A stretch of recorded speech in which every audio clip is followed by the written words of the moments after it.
네, 이번 엑스딥 세미나 진행을 맡은 반갑습니다.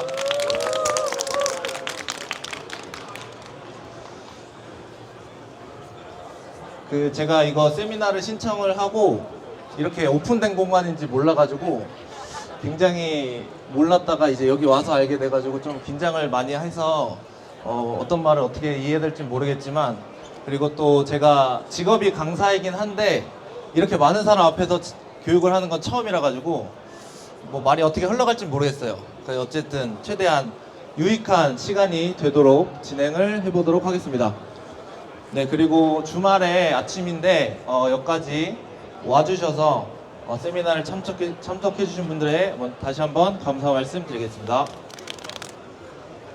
네, 오늘 세미나는 레크레이션과 테크니컬 그 경계를 허물다 라는 주제를 가지고 1부와 2부로 나눠서 2시간 동안 진행을 해보도록 하겠습니다. 네, 그러면 시작하도록 하겠습니다. 여기 빈틈들이 조금씩 있어가지고요. 만약에 자리 없으신 분들은 안으로 들어와 주시면 될 것 같아요.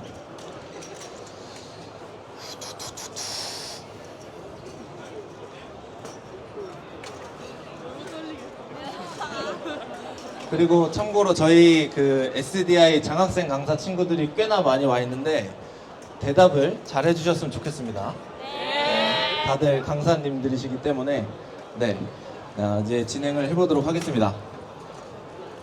저는 원래 좀 개인적으로 책을 많이 읽지는 않는데 읽는 걸 조금 좋아하는 편이라서 제가 제주도에서 다이빙샵을 운영 중인데 다이빙샵 이름이 다이빙 도서관 다이브러리라고 합니다. 그래서 좀 책에 관심이 조금 있는데 최근에 서점에 가면은 요런 책들이 조금 이제 베스트셀러나 스테디셀러에 나와 있는 것들을 봤었는데요. 저도 어쩌다가 하나 사서 이제 가끔씩 이제 읽다가 요런 문장을 봤습니다. 교육자는 아이에게 스스로 인식하고 판단하고 사고하는 능력을 길러주는 대신 다른 사람의 완성된 생각을 머릿속에 잔뜩 주입하려고 애쓸 뿐이다. 19세기의 독일 철학자 쇼펜하우어가 교육자들을 비판하는 내용을 본인의 책에서 이제 말했던 내용인데요. 이 문장을 보고 나서 제가 테크니컬을 통해서 전달하고 싶었던 그 본질에 대한 물음에 대한 답을 이 문장에서 좀 찾았던 것 같아서 이 문장을 세미나 시작할 때 한번 이제 띄워보고 싶어서 한번 적어봤고요. 이 문장이 세미나가 끝나고 난 뒤에 어떻게 한번 받아들여지실지는 다시 한번 생각을 잘 해주셨으면 좋을 것 같습니다. 네, 일단 세미나를 시작해야 하기 때문에 제 소개를 할 텐데 보통은 제가 세미나를 하거나 교육을 할 때는 뭐 이렇게 그냥 제 경력이나 자격사항 등등을 막 이제 이렇게 안내를 하곤 합니다. 그래서 뭐 이름은 이현채라고 하고요. 지금 현재 제주에서 다이빙샵을 운영하면서 뭐 강사로 활동을 하고 있습니다. 그런데 이번 세미나는 사실 다이빙 과정이 아니기도 하고 좀 어떻게 보면 무겁거나 조금 진중한 이야기가 될 수도 있어서 제 소개를 그냥 제 경험을 통해서 좀 소개를 해드리고 싶었습니다. 그래서 제 간단한 경험을, 다이빙 경험을 소개를 해드리자면 저는 제주도에서 다이빙 샵 스텝으로 일을 시작을 하면서 다이빙을 시작을 했습니다. 그래서 그냥 일반적인 오픈워터를 따면서 시작한 건 아니었고 그냥 공기통을 나르면서 체험 다이빙 손님들의 장비를 채워주면서 다이빙을 시작을 했어요. 그렇게 해서 한 다이빙 샵에서 약 4년 정도 일을 하면서 매년 뭐 최소 체험 다이빙 인원은 한 1,500명에서 2,000명, 그리고 교육생들은 오픈워터가 거의 98% 정도 돼서 매년 150명에서 200명 정도의 기초 교육들을 자주 하면서 초급 강사 생활을 했습니다. 그때는 이 경험이 저한테 뭐 어떤 경험이 될지 몰랐는데 사실 지금 와서 보니까 제가 이제 뭐 트레이너가 되고 테크니컬 교육을 하는 데 있어서 엄청나게 큰 경험이 됐던 것 같아요. 그 기초적인 경험이. 그리고 나서 다이빙 샵을 나와서 어떤 일을 할지 몰라서 그때부터 제가 하고 싶었던 그냥 다양한 교육을 받기 시작했습니다. 그래서 프리다이빙 강사도 따보고 그리고 아펙스 아쿠아랑 오버홀을 하는 전문가 과정도 이제 들어서 전문가도 진행을 하고, 그 후에 SDI 트레이너 과정을 통해서 트레이너 활동을 시작을 하고, 그 다음에 이제 테크니컬을 또 그 후에 시작을 하게 됐습니다. 그리고 나서 이제 제 다이빙 샵을 오픈을 한 뒤에 지금까지 운영을 하고 있습니다. 그렇게 되면서 이제 제가 테크니컬 강사를 취득을 하고, 그 후에 이제 또 테크니컬로서 다이빙 강사로서의 활동을 시작을 하면서 인트로텍이라는 테크니컬의 시작으로 더블 탱크, 사이드 마운트, 그다음에 뭐 감압 절차라는 45m 과정, 55m 트라이믹스, 어드 트라이믹스, 뭐 100m 과정을 비롯해서 제후기, 그다음에 뭐 동굴 다이빙, 그 동굴에서 CCR을 사용하는 케이블 CCR, 그다음에 뭐 침몰선 다이빙, 뭐 기타 등등 많은 이제 테크니컬 경험을 하기 시작했습니다. 그렇게 해서 이제 테크니컬 강사로서 이제 활동을 하고, 최근에는 저희 엑스딥에서 개발자로 활동을 하고 있는 패트릭이라고 하는 친구가 있는데, 그 친구와 함께 사이드와인더라는 기종을 만나게 되면서 그 후로는 이제 사이드와인더 강사로서 활동을 시작을 하면서 이제 지금까지 이렇게 활동을 이어오고 있습니다. 그래서 제 경험이 뭐 그냥 이제 가벼운 뭐 많은 경험은 아니에요. 제가 강사 생활한 지가 오래되진 않았지만 오늘의 이야기를 들려드리기 위해서는 그냥 저의 경험담을 통해서 이런 생각이 이제 이렇게 흘러왔겠구나 라는 걸 알려드리기 위해서 조금 다르게 자기소개를 해봤습니다. 그래서 이제 오늘 세미나는 크게 두 가지로 나눠져 있습니다. 1부는 그 제목이었던 테크니컬과 레크레이션의 그 경계가 도대체 무엇이며 그것을 도대체 어떻게 허물겠다는 것인가 라는 주제에 대해서 먼저 이야기를 할 거고, 그 이후에 그 개념의 바탕이 된 엑스딥이라는 브랜드의 철학과 장비 개발이 된 스토리에 대해서 이야기를 해보도록 하겠습니다. 주최자 사무국에서 안내를 수행됩니다. 잠시 후 11시. 그리고 나서 경품 추첨을 할 거니까 그때까지 중간에 잠깐 나갔다 오셔도 되는데 경품 추첨할 땐 자리에 계셔야지 드립니다. 자, 그래서 이제 레크레이션이랑 테크니컬을 이야기하기 위해선 여러분들이 많이 알고 계실 것 같은 일단 기준에 대해서 한번 얘기를 해보도록 할게요. 아마 많이 알고 계실 수 있을 텐데 보통 레크레이션이랑 테크니컬을 구별할 때는 뭐 이런 기준들로 구별을 하곤 합니다. 그래서 레크레이션은 40m까지 가는, 그리고 NDL이라고 하는 거 아시죠? NDL이 넘어가지 않게끔 NDL 내에서 다이빙하는, 무감압 환경 내에서 다이빙하는, 그리고 사용하는 기체는 공기 또는 40% 이하의 나이트록스를 사용하고, 오픈워터를 따보셨겠지만 비교적 간단하게 그냥 바로 장비를 매면 들어갈 수 있을 정도 수준의 방식을 이용하고 있고, 보통 장비는 그냥 조끼형이나 백플레이트 정도의 싱글 탱크를 기준으로 합니다.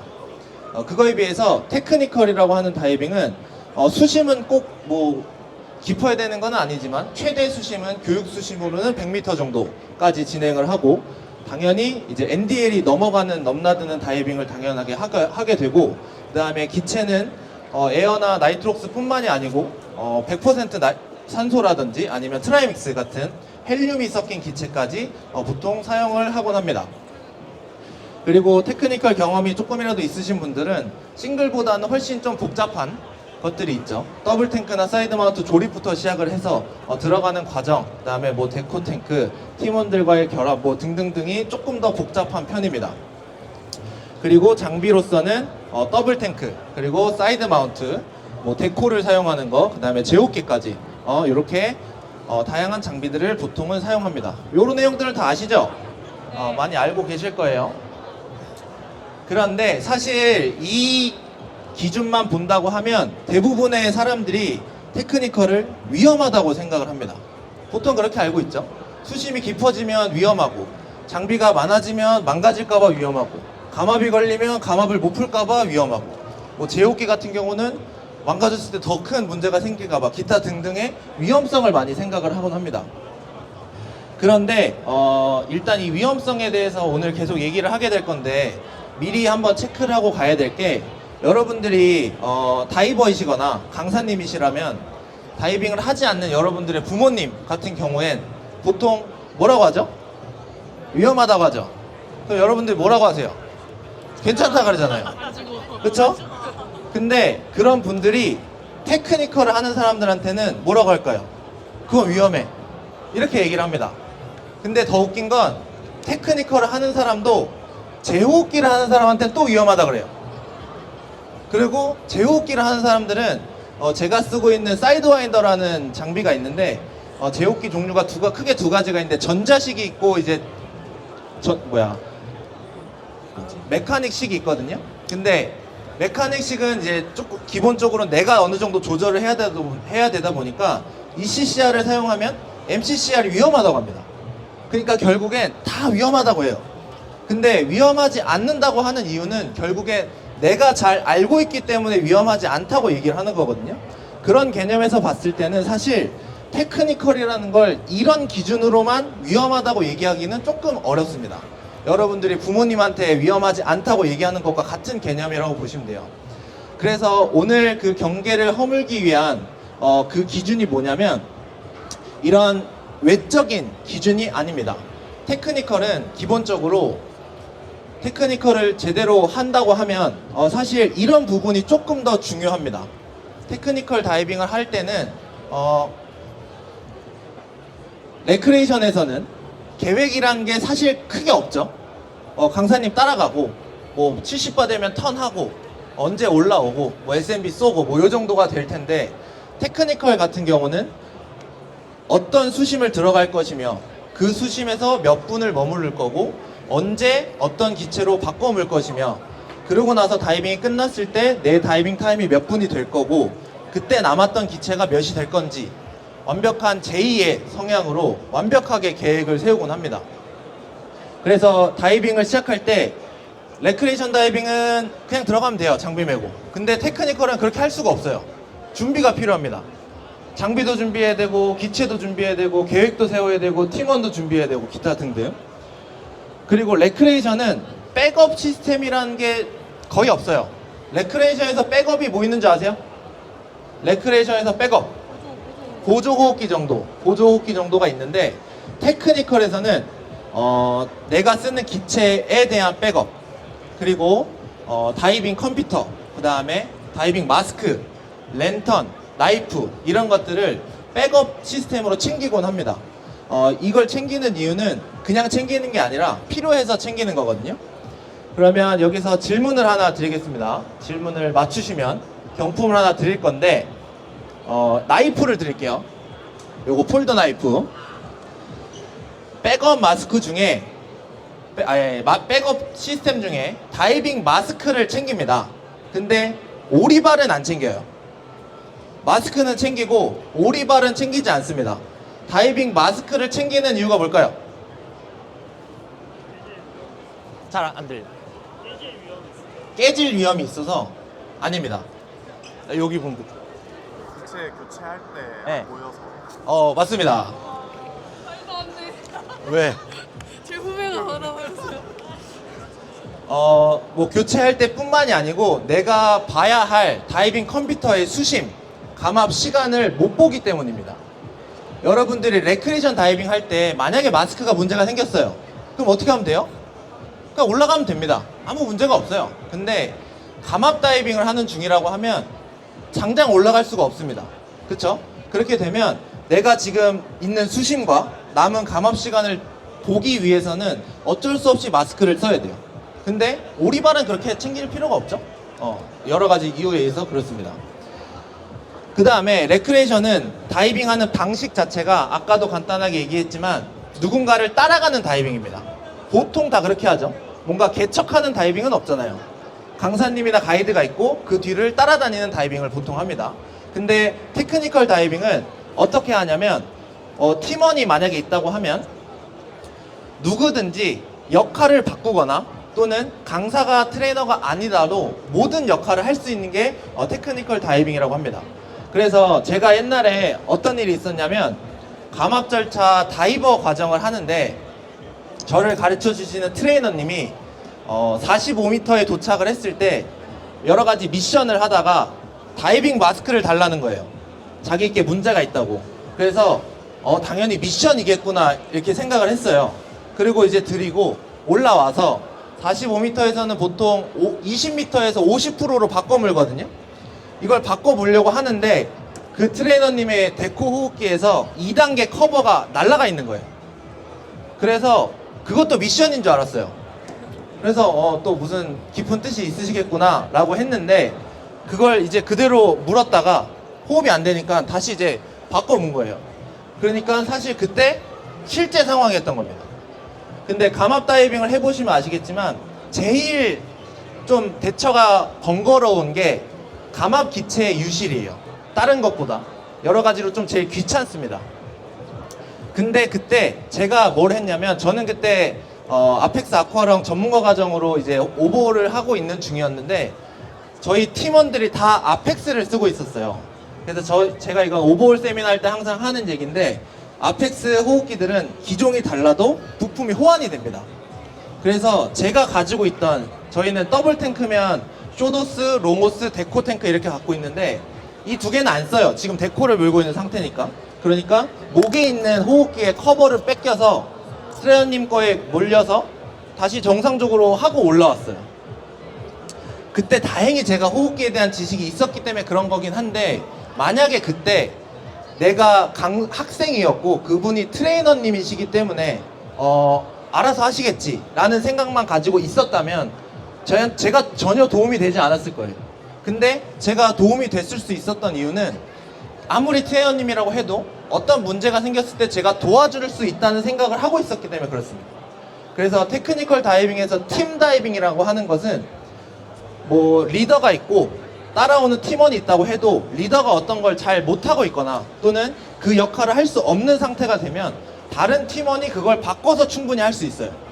또는 팀원이랑 같이 하려고 했었는데 헤어졌을 경우에도 문제없이 다이빙을 끝낼 수 있습니다. 그런 게 이제 팀 다이빙이라고 합니다. 그러니까 지금까지 생각하셨던 요런 다이빙과는 조금 개념이 다르죠. 그쵸? 지금 여기서 말하는 요 세 가지 것들이 보통 테크니컬에서 중요하다고 얘기하는 요소들이라고 보시면 됩니다. 그래서 저희가 이제 이걸 안다고 하면 아까 말했던 위험성이 조금 줄어드는 거예요. 이해되시나요? 네. 이렇게 되기 때문에 망가지는 것, 문제가 생기는 것, 거기에 누가 팀원이 도와줄 수 있다는 것들이 내 위험성을 조금씩 낮춰준다고 생각하시면 됩니다. 그렇게 되는데 이제 두 번째는 이상과 현실이라는 주제인데 아마 이제 좀 뜨끔뜨끔 하실 분들이 좀 있을 거예요. 이 예형에 대해서 한번 잘 보도록 하겠습니다. 자, 이 다이빙 컴퓨터가 있어요. 여기서 요 표시가 뭔지 아시죠? NDL 또는 무감압 한계 시간이라고 합니다. 또 퀴즈를 하나 드리겠습니다. 이번에 쉐이커를 한번 해볼게요. NDL이 뭐의 약자일까요? 디컴프레션 리밋. 오케이. 네, No Decompression. 네. 이거 너무 쉬웠어요. 그래서 NDL이라고 하는 것은 No Decompression Limit라고 하는 무감압 한계 시간이라고 합니다. 여러분들은 테크니컬 다이빙을 만약에 안 하신다고 하면 이 NDL은 어떻게 해야 되나요? 넘겨야 돼요? 무조건 이 내에서 해야 된다고 배우셨죠? 근데 만약에 NDL이 이렇게 0이 됐어요. 그러면 저런 숫자가 뜨는 걸 본 적 있으세요? 뜨끔뜨끔 하시죠? 분명히 한 번씩은 또는 거기에 되게 가까운 수준으로 가보셨을 거예요. 근데 그때 대부분 여러분들은 나 진짜 위험한 상황이구나 이렇게 생각을 안 하셨을 겁니다. 보통은 경력이 오래될수록 그 정도는 괜찮아, 뭐 어때, 거기 컴퓨터에 보이는 대로 올라와서 끝내면 돼, 보통 이렇게 많이 하셨을 거예요. 근데 여기서 큰 문제가 하나 생깁니다. NDL이 왜 저런 숫자를 보이며 NDL이 끝났을 때 보이는 저 숫자가 왜 저렇게 뜨며 저거를 어떻게 해결을 해야 되는지는 사실 몰라요. 감압 과정에서, 테크니컬 과정에서 감압 이론을 배우지 않는 이상은 NDL이 넘어가는 감압에 대해서 알 수가 없습니다. 그치만 그냥 경험에 의해서만 하고 있는 거죠. 그리고 참고로 지금부터 말하는 단어들이나 개념들이 조금 생소하거나 어려울 수도 있거든요. 그렇게 되면 저기 뭐 하고 있네. 저기 뒤에 SDI 부스에 다이빙 샵들이 많습니다. 거기에 테크니컬 과정을 이수를 하시면 그 과정들을 아마 잘 이해를 하실 수 있게 될 거예요. 네. 아셨죠? 네. 그래서 저희는 MDL을 이렇게 조금 가볍게 여기는 편이 있다. 다이빙을 많이 할수록 그런 게 하나 있고, 또 하나는 다이빙 게이지 많이 쓰시죠? 자, 우리는 다이빙 잔압을 몇 바 남겨야 되나요? 보통 다이빙이 끝나고 나면 50바를 남겨야 되죠. 보통 그게 이제 보통 배우는 방식입니다. 근데 또 뜨끔하실 수 있는 분들이 많겠죠? 50바가 안 남는 경우가 많으시잖아요. 아니에요? 네, 뭐 0바가 되는 경우, 50바보다 밑으로 쓰는 경우, 심지어 뭘 더 봐야 하기 때문에 그 정도는 괜찮아, 조금 더 하자, 이렇게 하는 경우들이 꽤나 있습니다. 근데 그런 경우도 마찬가지로 경험에 의해서 뭐 10m에서 뭐 50바 정도가 되면 10분 정도 있을 수 있어, 뭐 요 정도의 경험에 의해서만 그런 것들을 판단하곤 합니다. 그런데 테크니컬 다이빙에서는 RMV라고 하는 자기 기체 호흡량을 측정을 해서 내가 분당 몇 리터를 쓰는지를 계산을 해서 내가 지금 남은 기체로 지금 수심에서 얼만큼 쓸 수 있을지를 계산합니다. 그렇게 돼서 내가 얼만큼 있을지 남는 게 계산할 수 있는 게 기본 능력이에요. 근데 레크레이션에서는 그런 것들을 할 수 없죠. 그래서 요런 50바를 남기는 것들. 그래서 보통 레크레이션에서는 2분의 1 법칙이라는 걸 사용합니다. 뭔지 모르시겠지만 사용을 해 오셨어요. 이게 뭐냐면 어떤 잔압을 썼어요. A라는 잔압을 썼어요. 그렇게 되면 올 때도 A라는 잔압을 씁니다. 그리고 나서 남겨둬야 할 압력은 50바. 이게 이제 2분의 1 법칙이에요. 그래서 보통 갔다가 돌아오는 다이빙을 하면 뭐 120바 정도에서 턴을 하는 게 다 이런 2분의 1 법칙이 적용이 된 겁니다. 테크니컬 다이빙에서는 어떻게 하냐면 3분의 1 법칙이라는 걸 사용합니다. 3분의 1 법칙. 3분의 1 법칙은 뭐냐면 보통 이제 천장이 막힌 환경을 기준으로 얘기를 하는데 A라는 양을 가지고 들어갔어요. 그러면 그 자리에서 문제가 생겼을 때 바로 뜰 수가 없기 때문에 A라는 양을 가지고 다시 돌아 나와야 됩니다. 그런데 3분의 1 법칙은 뭐냐면 여기에다가 내가 버디한테, 내 팀원한테 제일 끝 지점에서 만약에 문제가 생겼을 때 같이 쉐어를 하면서 나올 수 있는 기체량까지 챙기게 됩니다. 그렇게 되면 200바, 210바를 만약에 기준으로 한다 치면 저희는 70바를 사용하고 70바를 돌아올 때 사용하고 70바를 남겨두는 다이빙을 하는 거예요. 그러니까 기체에 대한 법칙과 운용이 훨씬 더 안정성이 이제 높아지게 되는 거죠. 이해되시죠? 자, 그 다음은 응급 상황에 대한 부분인데 레크레이션에서 응급 상황은 보통 뭐 이런 정도가 있습니다. 공기 고갈되면 우리는 보통 팀원한테 보조호흡기를 받거나 또는 그냥 바로 올라가는 것들을 보통 배우곤 합니다. 만약에 헤어졌다고 하면 뭐 그 자리에서 기다리고 없으면 바로 위에 올라와서 찾거나 다이빙을 끝내는 정도로 하고요. 그 다음에 장비가 만약에 고장이 났어요. 그래서 오픈워터 때 배우는 거는 바로 프리플로어로 호흡하는 것들을 배우죠. 그런 것들을 하는데 테크니컬에서 이머전시라는 상황은 어떤 것들이 있냐면 공기 고갈, 헤어짐, 장비 고장은 기본입니다. 근데 장비 고장의 요소들이 훨씬 많아요. 어떻게 돼 있냐면 호흡기가 망가질 수도 있고 내가 사용하는 탱크의 여러 가지 것들이 망가질 수가 있고 다이빙 마스크, 뭐 인플레이터 등등이 망가질 수 있습니다. 그거와 더불어서 제호흡기를 하는 경우에 산소의 농도에 문제가 생길 수 있어서 저산소가 되거나 고산소가 되거나 또는 이산화탄소가 잘 걸러지지 않는 문제들이 생길 수 있습니다. 이렇게 되면 당연히 테크니컬이 훨씬 더 위험성이 높아 보이죠. 근데 레크레이션을 다시 보시면 여러분들이 공기 고갈이나 헤어짐, 장비 고장에 대한 연습을 얼만큼 하세요? 거의 오픈워터 교육 이후에는 안 하죠. 자기 보조호흡기를 뽑아서 실제로 줘본 적이 거의 손에 뽑을 거예요. 그쵸? 그래서 레크레이션의 위험성이 될 수 있는 요소는 낮지만 대신 거기에 대처하는 능력을 올리는 건 전혀 어떻게 보면 연습을 하지 않습니다. 그런데 테크니컬 다이버들은 수영장에서 이렇게 둥둥 떠 있으면서 제자리에서 계속 뭔가 하는 거 보신 적 있으시죠? 이 사람들이 뭘 하는 거냐면 이걸 연습하는 거예요. 문제가 상황이 생겼을 때 어떻게 대처하는지를 백날 백번 연습을 합니다. 왜냐면 테크니컬 다이빙은 진짜 문제가 생기면 좀 심각하게 문제가 생기기 때문에 대처할 수 있는 방법을 계속 연습하는 거예요. 그래서 문제 상황이 생긴 게 사실 큰 상황이 아니에요. 내가 알고 있는 대처 상황으로 대처를 하면 어떻게 보면 끝나는 겁니다. 그래서 여기에서는 연습에 대한 부분이 굉장히 많이 차이가 난다고 보시면 됩니다. 그리고 마지막은 다이빙을 하는 형태인데 이건 아까 간단하게 말씀드렸어요. 우리는 레크레이션이 강사가 이렇게 강사를 다이버들이 따라가고 보통 다이브 마스터가 뒤에 있고 이러죠. 근데 만약에 여러분들이 강사 바로 뒤에 따라가는 사람이었는데 마스터나 강사가 사라졌어요. 근데 내 뒤에는 다이버들이 있어. 그랬을 때 어떻게 하실래요? 고민이 되겠죠? 내가 어떤 레벨이냐에 따라 다르겠지만 분명히 고민이 될 것입니다.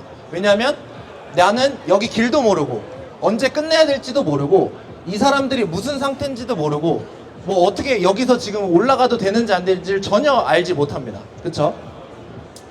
그래서 레크레이션 같은 경우는 단순히 즐기고 안전한다는 기준으로 봤을 때는 안전해 보여요. 그런데 위험성을 대처하는 여러분들의 마음가짐은 사실 그렇지 않습니다. 지금까지 본 걸 보면 NDL을 넘기고 잔압을 50바 이상으로 많이 쓰고 그 다음에 이머전시 상황에 대한 연습을 조금 덜 하고 그리고 수영장에서 연습을 덜 하고 그런 거에 비해서 테크니컬 다이빙은 겉으로 봤을 때 위험해 보여요. 수심을 깊이 가고 조금 더 복잡한 장비를 사용하고 하지만 그걸 대처하는 방식은 훨씬 더 안전합니다. 그래서 감압 계획을 세우고요. 아까 말했듯이. 그리고 백업 시스템을 가동을 하고 이머전시에 대한 연습을 엄청나게 많이 합니다. 그래서 사실 여러분들이 인트로텍이라는 과정을 만약에 배우신다면 저 이머전시 상황에 대한 대처를 못하면 자격증을 못 받아요. 내가 수심을 유지하면서 상대방한테 기체를 주는 연습을 못한다거나 또는 내 밸브가 터졌을 때 그걸 잠그는 대처를 하지 못하면 자격증을 받을 수가 없습니다. 그러니까 기본적으로 이런 연습에 대한 기준이 굉장히 높이 올라와 있기 때문에 사실 겉에서 봤을 때 위험성이 훨씬 더 줄어들 수밖에 없다고 생각을 하시면 되는 겁니다. 아셨나요? 그래서 레크레이션이라고 하는 것들이 결국 안전해지려면 아까 얘기했던 테크니컬의 본질들을 적용을 시킨다면 내 안전성은 올라간다고 생각하시면 됩니다. 그래서 어떻게 해야 하냐면 테크니컬의 본질이 뭐냐, 우리는 보통 이렇게 레크레이션과 테크니컬을 이런 식으로 구별합니다. 이러면 딱 봐도 테크니컬 같아? 뭔가 그냥 보면 위험해 보이잖아요. 이런데 막 이상한 데 들어가고 막 이런 것들이 위험하게 느껴집니다. 근데 아까 얘기했던 차이를 넘어서 테크니컬의 본질이 무엇이냐면 바로 이 두 가지입니다. 이 두 가지. 이 두 가지 중에 다시 퀴즈를 하나 내볼게요. 퀴즈는 네, 다시 폴더 나이프 하겠습니다. DIR 이라는 것에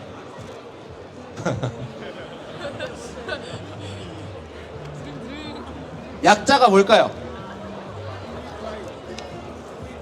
네, 맞습니다. Doing it right이라고 하는 저기. 그리고 awareness라고 하는 이 두 가지 개념이 사실 테크니컬의 시작이자 가장 중요한 본질이라고 생각을 하시면 돼요. 사실 이제 지금 얘기할 거는 테크니컬 이론 과정에서 정말 몇 시간 동안 떠들어도 모자랄 정도의 내용이기 때문에 간단하게 넘어가겠지만 이 개념을 잘 이해하고 계시면 좋을 것 같아요. DIR이라는 것은 뭐냐면 Doing it right이라고 해서 동굴 다이빙이 뭔지 아시죠? 동굴 다이빙에서 테크니컬이 시작하게 됐는데 그 테크니컬이 시작하게 됐을 때 문제가 뭐였냐면 사람들이 엄청 많이 죽었어요. 왜? 천장이 막혀 있고 길을 잃고 기체가 모자라고 이렇기 때문에 나오지 못한 거예요. 근데 그들이 그렇게 됐던 이유가 뭐냐면 자기가 원래 쓰던 스쿠버 장비를 그냥 가지고 들어가기 시작했기 때문에 문제가 많이 생겼습니다.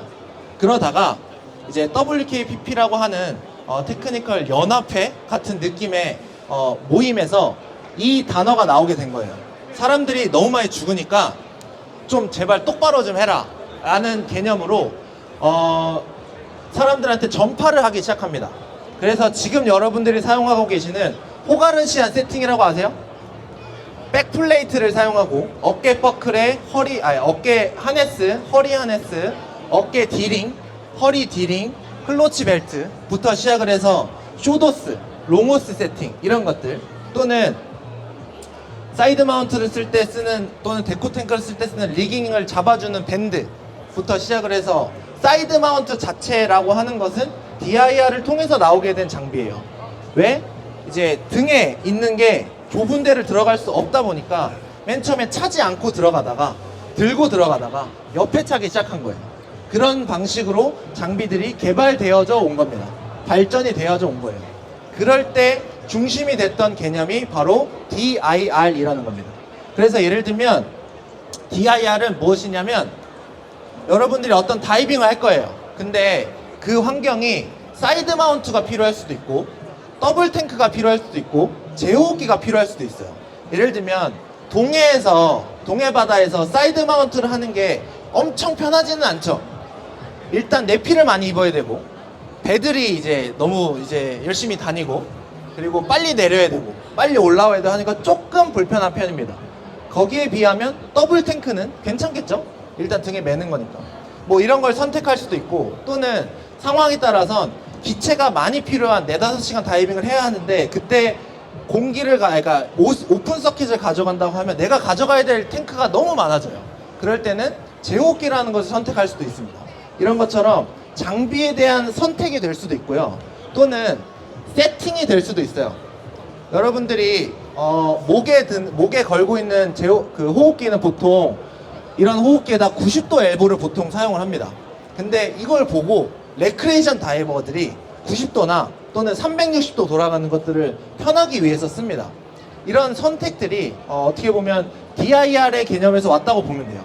대신 좋다고 보진 않습니다. 왜냐하면 이유를 모른 채 그냥 따라하는 거기 때문에. 예를 들면 저런 왼쪽에 있는 360도 스위벨 같은 경우는 마치 편한 것처럼 느껴질 수 있지만 문제가 뭔지 아세요? 이거? 오링이 많아요, 안에. 그래서 굉장히 금방금방 새고 풀립니다. 그러면 내가 잠깐 요걸 편하게 하려고 했던 선택이 사실은 좋지 않은 선택이 됩니다. 만약에 그 사람이 DIR이라는 개념을 가졌으면 쓰다가 다시 바꿨을 거예요. 바꾸면 굉장히 좋은 선택인데 그냥 계속 써요. 새 걸로 바꿔서. 그러면 DIR적인 관념이 되진 않았다고 볼 수 있다는 거죠. 네, 이렇게 DIR을 선택할 수도 있고, 사이드 마운트를 할 때 탱크의 리깅 세트를 클램프라는 거를 할 수도 있고, 또는 캠밴드라는 것도 할 수도 있고, 또는 샤크밴드라는 것도 할 수 있습니다. 근데 얘네들은 똑같이 장단점이 있어요. 클램프 같은 경우는 공구가 필요하고 대신 부피가 작고 파손될 위험이 조금 덜합니다. 파손될 수는 있지만. 근데 캠밴드 같은 경우는 파손되기는 어려워요. 근데 부피가 커요. 또 두껍고 그리고 풀릴 수 있고, 샤크밴드라고 하는 이런 것도 사이드 마운트에 있는데 뭐 이런 장단점이 있을 수 있습니다. 그래서 이런 장비를 선택하는 거, 세팅하는 거, 이런 것들이 다 DIR이라고 하는 개념에서 나왔다고 생각을 하시면 됩니다. 근데 이제 오해하시면 안 되는 게, 그 DIR을 알았으니까 내 장비를 내 꿈을 펼쳐서 세팅을 하겠다 이러시면 안 돼요. 이제 DIR의 기본적인 건 통일성이 있습니다. 우리 팀원이 다 같아야 되고요. 거기에 대한 검증이 이루어져야 되고, 그게 이루어지고 나서야 DIR 세팅으로서 그런 것들을 사용하는데 문제가 없다고 보시면 되고, 혹여나 쓰다가 문제가 생겼을 경우엔 다시 한번 뭔가를 개선할 수 있는 그런 계속 유기적인 그런 일들을 하셔야 되는 거예요. 그 다음에 두 번째는 무엇이냐면 어웨어니스라는 겁니다. 어웨어니스 또는 셀프 어웨어니스, 자기 인식이라고 합니다. 이 자기 인식 능력에는 이렇게 세 가지로 나뉘게 되어 있습니다. 그래서 나의 몸, 그 다음에 나의 팀원, 그리고 내가 다이빙하는 곳의 환경, 이런 것들을 내가 인식을 하는 능력을 얘기하는 건데, 내 몸부터 본다면 내가 지금 다이빙을 해도 되는 컨디션인지 부터 시작을 해서, 내가 지금 장비를 착용했는데 어깨에 뭐가 껴서 이게 불편한지, 뭔가 반대로 세팅하진 않았는지, 아니면 내가 지금 다이빙하고 있는데 지금 잔압을 봤을 때 더 해도 되는 건지, 또는 내가 지금 부력을 잘 맞추고 있는지, 뭐 이런 거. 나의 팀에 대한 부분은 내 팀원들이 같이 유형을 잘하고 있는지, 그 보조기가 어깨 위로 올라오는 거 많이 보신 적 있으세요? 저 사람 좀 이상하게 세팅했네, 이런 걸 보는 능력, 또는 부력 확보를 잘해서 수면에서 꼴딱꼴딱 거리고 있는지 아닌지 이런 걸 봐주는 능력.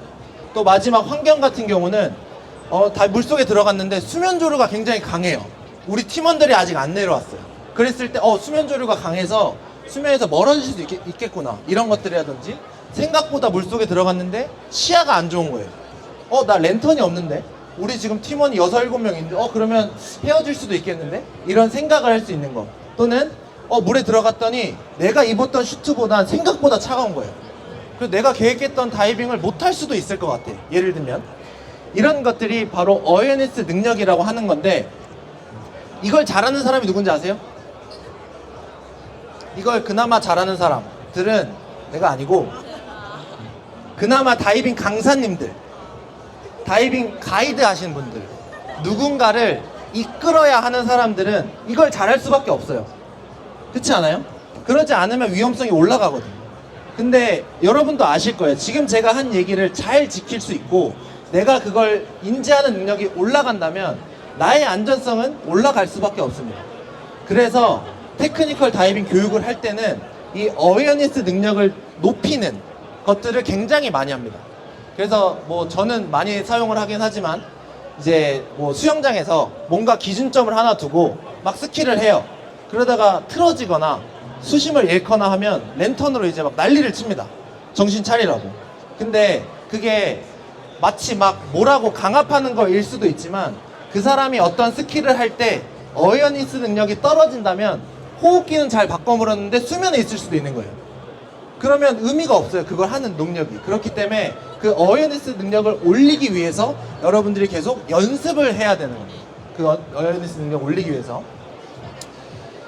근데 이 어웨어니스 능력에 추가로 여러분들이 아셔야 될 게 뭐냐면, 태스크 로딩이라는 개념이 있어요. 이거는 테크니컬보다는 이제 제호흡기 관련된 거에서 나오는 개념인데, 태스크 로딩은 말 그대로 과부하라는 개념이거든요. 과부하.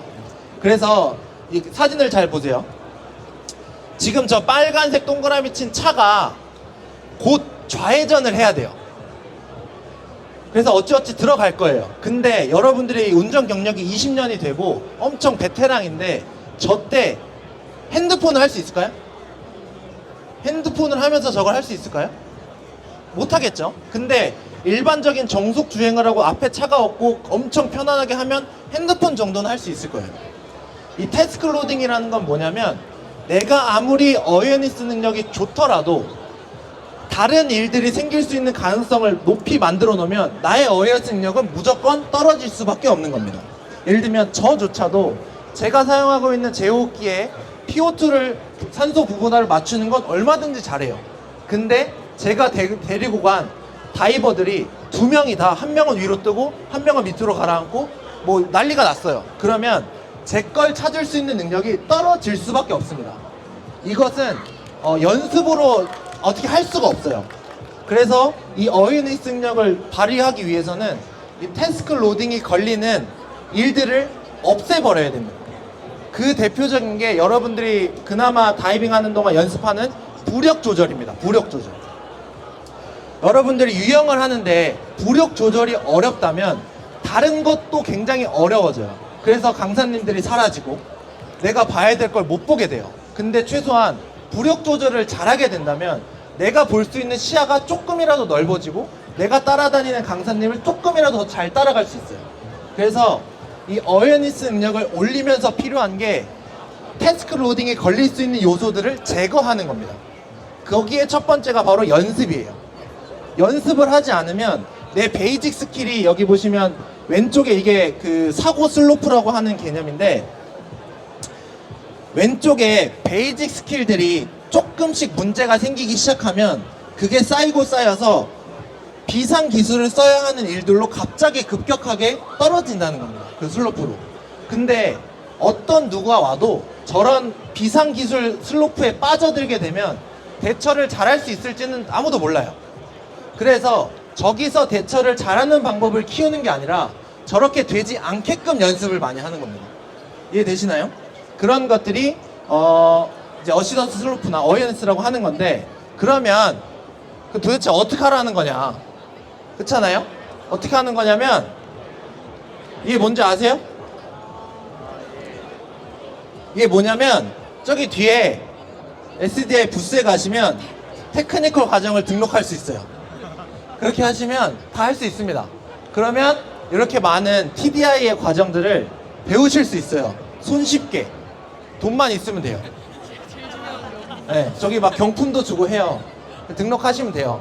근데 그것보다 사실 더 중요한 게 뭐냐면, 이게 잘 보이실지 모르겠어요.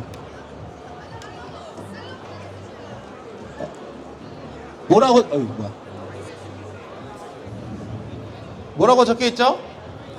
Always keep practicing 이라고 하는 문장인데, 이거는 제가 교육을 받았던 그 패트릭이라고 하는 XD 사이드 마운트를 개발한 친구가 제가 첫 번째 교육을 끝나고 나서, 저는 그냥 단순히 사인을 받고 싶어서 좀 어쨌든 유명한 사람이니까 했더니 저 글자를 써줬어요. 근데 저게 맨 처음에는 뭔 소린가 싶었는데, 제가 지금 저 교육을 받은 게 2022년이거든요. 아직도 저 얘기를 하고 다닙니다. 너무 어떻게 보면 제일 중요한 말이 되었고, 저한테는 그 연습이라는 개념이 굉장히 저한테는 중요하게 다가왔어요. 그래서 다음 연도에 왔을 때 또다시 사인을 받았는데, 그때 뭐라고 적었냐면 이렇게 적었어요. 그래서 저는 또 좀 뭐 좋은 말을 써줄 줄 알았더니 결국엔 또 연습을 하라는 소리였어요. 근데 이게, 저 사람은 다이빙 한 지 벌써 20년이 넘은 굉장히 베테랑인데, 제가 이걸 피부로 느꼈던 게 뭐냐면, 저랑 다이빙 교육을 하는 도중에 연습을 하고 있는 거예요. 무슨 연습을 하냐면, 제호끼를 쓰고 있는데 저희는 막 이제 핀을 신지 않고 수심 유지하는 연습을 많이 하거든요. 근데 우리만 시키면 돼요. 근데 본인이 땅바닥에 있는 돌을 하나 들고 이렇게 멀리 한 상태에서 유지하는 연습을 하고 있는 거예요. 나중에 물어보니까 자기도 어쨌든 맨날 연습을 하지 않으면 능력이 떨어지기 때문에 언제든 조금씩 뭔가 연습을 한다는 거예요. 그때 저 사람은 이 말이 그냥 좋으라고 한 말이 아니라 자기가 진짜 진심으로 대하고 있는 말이구나 라고 생각을 했고, 저도 그렇게 다이빙 경험을 이제 많이 갖춰가면서 저 말이 굉장히 중요하다고 느꼈습니다. 그래서 이제 티셔츠에도 저런 사인을 박아서 만들어서 제가 하는 이제 뭐 사이드 마운트 세미나 같은 곳에서 티셔츠를 드리는데, 저 때도 저 얘기를 합니다. 그래서 연습이 중요하다. 그러면 어떻게 연습을 하냐? 테크니컬 과정을 등록하는 게 아니라요. 만약에 오픈워터예요. 그럼 뭘 연습하냐? 장비 결합하는 연습부터 하는 겁니다. 장비 결합을 손쉽게, 문제 없이, 또는 오늘 오픈워터를 끝낸 친구한테 장비를 가르쳐 줄 수 있을 정도로, 또는 잘못 조립한 걸 알 수 있을 정도로 이렇게 조립을 할 수도 있고, 잘 입는 방법, 입수했을 때 전면으로 입수하지 않는 거, 이런 것부터 시작을 해서, 뭐 어드밴스 같은 경우는 중성부력을 연습하는 거, 나침반을 사용하는 거, SMB를 쏠 때 딸려 올라가지 않는 거, 뭐 이런 것도 연습할 수가 있고요. 다이브마스터라고 하면 뭐 길 찾는 연습을 좀 더 할 수도 있고, 체험 다이빙 하는 걸 좀 더 연습을 할 수 있고, 뭐 이런 것들을 연습을 할 수 있습니다. 이거는 테크니컬 다이버로서 연습을 하라는 게 아니라 본인이 하고 있는 다이빙의 능력을 올리기 위해서, 또는 안전성을 올리기 위해서 연습을 하라는 뜻입니다. 이해되시나요? 그러면 뭘 연습해야 되는지는 여러분들이 잘 아는 거예요. 여러분들이 생각했을 때 이거는 연습을 하면 나한테 분명히 도움이 될 것 같아, 또는 내가 분명히 버벅이고 있는 것들이 있어요. 그렇게 되면 연습을 하는 겁니다. 그래서 예를 들면 저도 제호흡기 교육을 받고 나서 사이드 마운트 제호흡기를 하다 보니까 착용하는 게 좀 어려운 거예요. 그리고 팀원이 없이 저 혼자 제호흡기를 사용하다 보니까 솔직히 좀 쫄렸어요. 그래서 어떻게 했냐면 장비를 다 조립을 해서 메고 가서 안 썼어요. 그냥 오픈 서킷으로 쓰는데 그냥 메고 가는 연습을 한 거예요. 왜냐면 누군가한테 교육을 받는 게 아니라 저희는 보통 누군가를 데리고 다니기 때문에 내가 장비를 빨리 입지 않고 또는 입다가 다른 사람의 문제가 생기면 도와줘야 되는데 그 연습이 안 돼 있으면 내가 어떻게 할 수가 없으니까 그 연습부터 어떻게 보면 시작을 한 겁니다. 그래서 여러분들이 하는 어떠한 다이빙이든 간에 연습을 통해서 그런 능력들을 올리게 된다면 여러분들의 다이빙 능력은 안전성은 올라갈 수밖에 없다라고 생각을 해주시면 됩니다. 마지막 텍다이버 같은 경우는 그때 배웠던 스킬을 이제 1m에서 하는 거예요. 1m 수심에서. 더 어렵게 하면 바닥이 없어야 돼요. 그 서 있는 데서 하면 좀 쉬워요, 사실. 바닥이 없는 1m에서 더 심하게 하려면 오리발을 벗고 이렇게까지 하면 너무 과할지 않나 싶은데 그냥 연습이에요. 연습을 해서 나도 이 정도 할 수 있겠구나, 아니면 이 정도는 아직 내가 모자라는구나, 조금 더 연습해야고, 이렇게 연습을 할 수 있는 겁니다. 자, 그래서 다시 이제 제목으로 돌아와 보자면 이 레크레이션이랑 테크니컬의 경계를 어떻게 허무냐, 사실은 이미 저는 허물어져 있었다고 생각을 해요. 다만 보통의 레크레이션 다이버들 또는 테크니컬 다이버들조차 분명히 경계가 있다고 생각을 했습니다. 그쵸? 근데 지금 제가 여태까지 여러분들한테 한 얘기 중에 더블 탱크를 메고 데코 탱크 3개 들고 4개 들고 100m 가라, 제호흡기 메고 동굴을 3시간 4시간 들어갔다 나와라, 이런 얘기는 전혀 하지 않았어요. 그쵸? 어웨어니스, DIR, 태스크 로딩 같은 연습, 여러분들이 충분히 할 수 있는 개념들을 계속 설명을 드렸습니다. 근데 이 개념들이 결국엔 테크니컬에서 나왔다고 보는 거예요.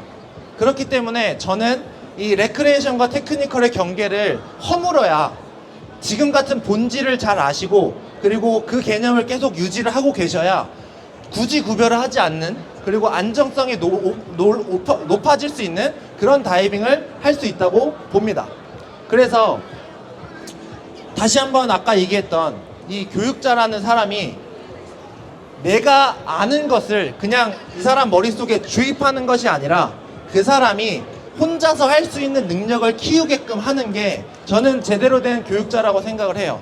근데 테크니컬 다이버라고 하면 어떤 특정한 기술을 무조건 써야 하며 어디를 들어갈 땐 어떤 장비를 꼭 써야 한다고 강조하기보다는 그 사람이 선택할 수 있게끔 또는 위험성이 있으니 자기가 뭔가를 더 준비할 수 있게끔 생각하게 만드는 게 더 중요한 교육자이자 테크니컬 다이버로서의 자세라고 생각을 합니다. 그래서 테크니컬 다이빙이라고 하는 것들은 결국 테크니컬 다이빙은 이 DIR과 어웨어니스 같은 중요한 본질을 통해서 여러분들의 경계를 허물 수 있다고 저는 생각을 합니다. 네, 1부는 여기까지 마무리를 짓겠고요. 잘 이해되셨나요?